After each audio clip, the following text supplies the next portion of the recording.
એક મહત્વના સમાચાર જામનગરથી, જ્યાં બે પૂર્વ વિપક્ષી નેતા સામે ગુજસી ટોકથી ખળભળાટ મચી ગયો. અસલમ ખિલજીની ગેંગના 18 શખ્સની 46 ગુનામાં સંડોવણીનો ખુલાસો થયો છે. પૂર્વ કોર્પોરેટર અલ્તાફ ખફી ગેંગના 11 સામે 52 ગુના નોંધાયેલા છે.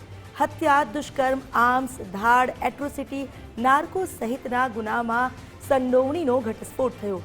અસલમ ખિલજી સહિત ગેંગના 18માંથી 13 આરોપી જેલના હવાલે કરાયા. અલ્તાફ ખફી ગેંગના પણ 11માંથી 8 શખ્સ જેલના હવાલે છે. અલ્તાફ ખફી ગેંગના 2 આરોપી ફરાર છે. ગેરકાયદેસર મિલકતની પણ તપાસ કરવામાં આવશે. ગેરકાયદેસર મિલકતને તોડી પાડવામાં આવશે તેવી પણ શક્યતા વ્યક્ત કરવામાં આવી છે.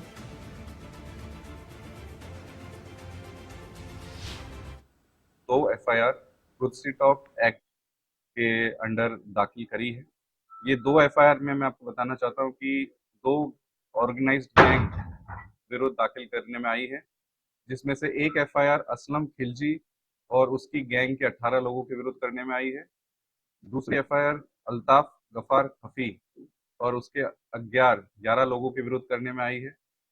इन दोनों गैंग के देखा जाए तो असलम खिलजी की गैंग के विरुद्ध 46 गुना दाखिल हैं